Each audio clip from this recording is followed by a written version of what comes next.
Hello friends, नमस्कार। मैं CP Singh आज फिर एक नए विषय के साथ आपके साथ हाजिर हूँ। आज का हमारा विषय एक ऐसा विषय है जिस पर आज सारी दुनिया की निगाहें टिकी हैं, जो आजकल सभी समाचार पत्रों और न्यूज़ चैनलों की सुर्खियां बना हुआ है। वो विषय है रूस यूक्रेन विवाद। आज रूस यूक्रेन विवाद से सारी दुनिया सहमी हुई है। दुनिया को इससे तीसरे विश्व युद्ध की आहट महसूस हो रही है। ऐसे में हम आज इसके कारणों की पड़ताल करेंगे। हम जानने का प्रयास करेंगे कि दो ऐसे देश जो एक ही संघ का हिस्सा थे, वो दोस्त से दुश्मन कैसे बन गए। क्यों उनमें आज इतने हालात बिगड़ गए कि वो युद्ध के मुहाने पर खड़े हैं, वर्षों से संघर्ष कर रहे हैं। क्या कारण रहे हैं? इसकी कुछ तत्कालिक कारण और कुछ ऐतिहासिक कारणों की हम बात करेंगे। आइए अपनी चर्चा को शुरू करते हैं। और चर्चा शुरू करने के लिए हम चलते हैं 1917। 1917 से पहले रूस और यूक्रेन दोनों एक ही साम्राज्य का हिस्सा थे। मतलब रूस और यूक्रेन दोनों रूसी साम्राज्य का हिस्सा थे। 1917 में जब लेनिन के नेतृत्व में रूसी क्रांति हुई तो ये देश स्वतंत्र राष्ट्र बने। मतलब यूक्रेन भी एक स्वतंत्र राष्ट्र बना। किंतु ये ज्यादा दिनों तक स्वतंत्र न रह सका। फिर जल्दी ही केवल 3 वर्ष बाद रूस पुनः नवगठित सोवियत संघ में शामिल हो गया।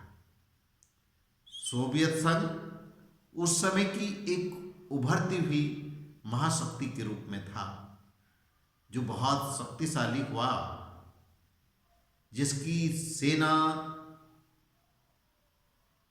दुनिया की सबसे शक्तिशाली सेनाओं में गिनी जाती थी, जिसके स्पेस कार्यक्रम बड़े ही उत्कृष्ट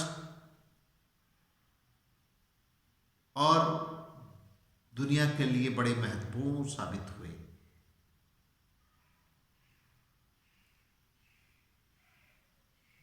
सोवियत संघ एक महाशक्ति के रूप में उभरा, लेकिन 1991 में आते आते सोवियत संघ बहुत कमजोर हो गया। सोवियत संघ के उस समय के अंतिम राष्ट्रपति मिखाइल गोर्बाचोव केवल नाम के राष्ट्रपति रह गए और वहां के क्षेत्रीय छत्रपों ने, या ये कहिए कि क्षेत्रीय नेताओं ने अपनी शक्ति बढ़ा ली और 1991 में दिसंबर 1991 में बेला बेजा नाम की एक संधि के द्वारा सोवियत संघ का विघटन हो गया।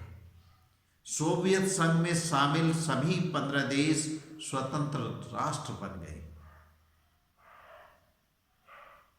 यूक्रेन भी एक स्वतंत्र राष्ट्र बना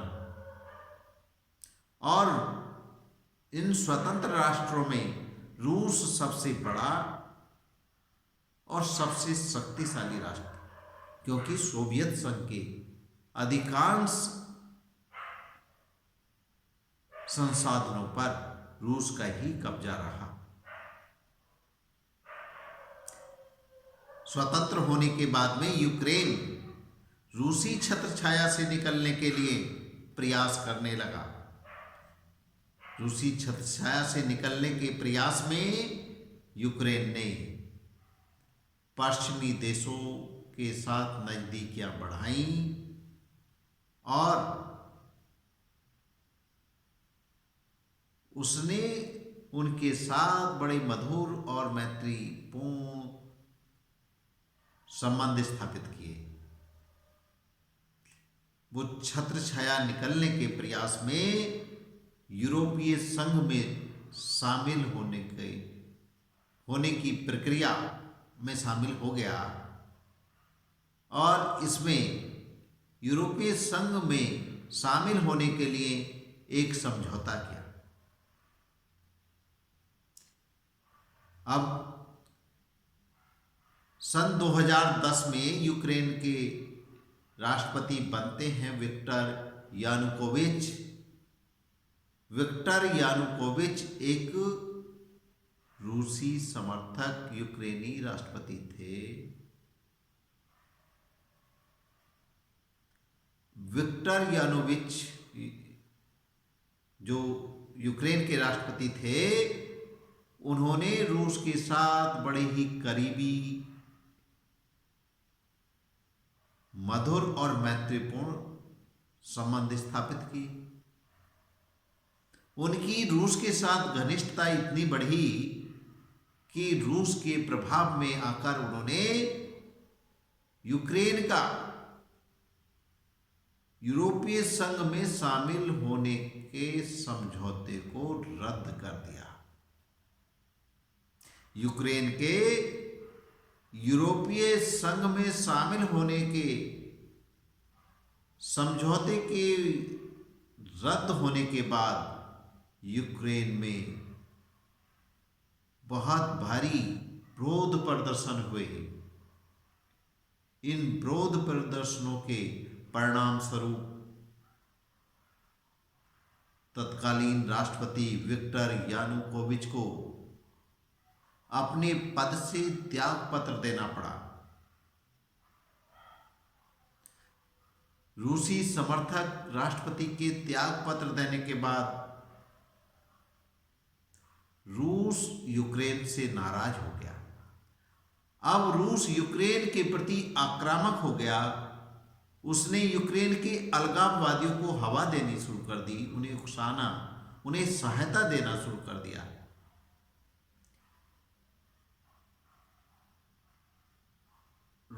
यूक्रेन की जनता दो धड़ों में बंट गई। कुछ लोग रूस के समर्थक और कुछ लोग रूस के विरोधी हो गए। इन्हीं हालातों में यूक्रेन में गृह युद्ध शुरू हो गया और इसी बीच रूस ने यूक्रेन के एक प्रायद्वीप क्रीमिया पर सैनिक कार्यवाही करते हुए अपना कब्जा कर लिया। उसे क्रीमिया को अपने में मिला लिया। रूस का कहना था कि क्रीमिया अवैध रूप से यूक्रेन के कब्जे में था। कहा जाता है कि 1954 में सोवियत संघ के राष्ट्रपति ने रूस के हिस्से वाले क्रीमिया को यूक्रेन को तोहफे में दे दिया था। वो तभी से यूक्रेन का हिस्सा था। 1954 से ही रूस इसे अब स्वीकार नहीं कर रहा था, इसलिए उसने सैनिक कार्रवाई करके क्रीमिया को अपने कब्जे में ले लिया, अपने साथ मिला लिया।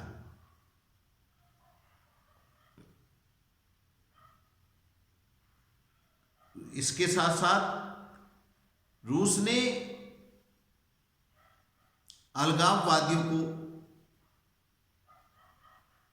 सभी तरह की सहायता, मतलब सैनिक सहायता, नैतिक सहायता, जिस तरह की भी उन्हें सहायता की आवश्यकता थी, दी। और अलगाववादियों ने यूक्रेन के डोनेट्स्क और लुहांस्क प्रांतों पर भी कब्जा कर लिया। एक भीषण लड़ाई वहाँ पर हुई अलगाववादियों और यूक्रेन की सेना के बीच में, जिसमें बहुत सारे लोग मारे गए, लेकिन रूस के समर्थन से अलगाववादियों ने इन प्रांतों पर मतलब डोनेस्क और लोहांस पर अपना कब्जा कर लिया। अब ये लोहांस और जो डोनेस्क प्रांत हैं, ये यूक्रेन के पूर्वी हिस्से में है। इन पर भी रूस ने अपना दावा कर दिया। रूस हमेशा ये कहता रहा कि रूस और यूक्रेन एक ही राष्ट्र हैं, क्योंकि दोनों की संस्कृति एक है। और यूक्रेन की सामरिक स्थिति इस तरह की है कि उसका कुछ भाग यूरोप में और कुछ भाग एशिया में आता है। इसलिए यूक्रेन बड़ा ही सामरिक रूप से महत्वपूर्ण है। रूस को लगता है कि यूक्रेन उसके प्रभाव में रहेगा तो जो दूसरे उसके दुश्मन देश हैं, नाटो देश, उनके लिए बफर स्टेट का काम करता रहेगा।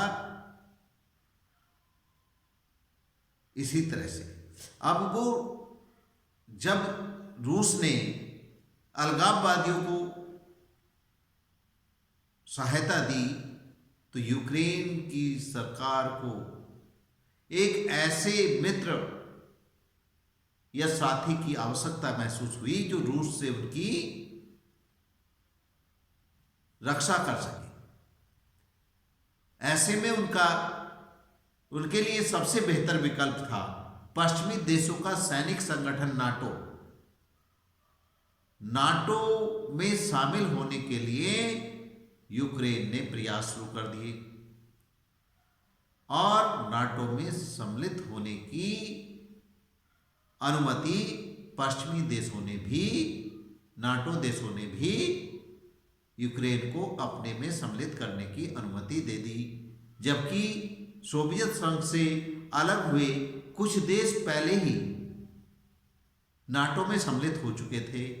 अब रूस को लगने लगा कि अगर उसके चारों ओर से के देश नाटो में शामिल हो जाएंगे, नाटो अपने सैनिक गतिविधियां यहाँ पर बढ़ाएगा, रूस नाटो देशों की सेनाओं से घिर जाएगा। रूस इसे अपने लिए खतरा मानने लगा, क्योंकि रूस और नाटो देशों की दुश्मनी जग जाहिर है।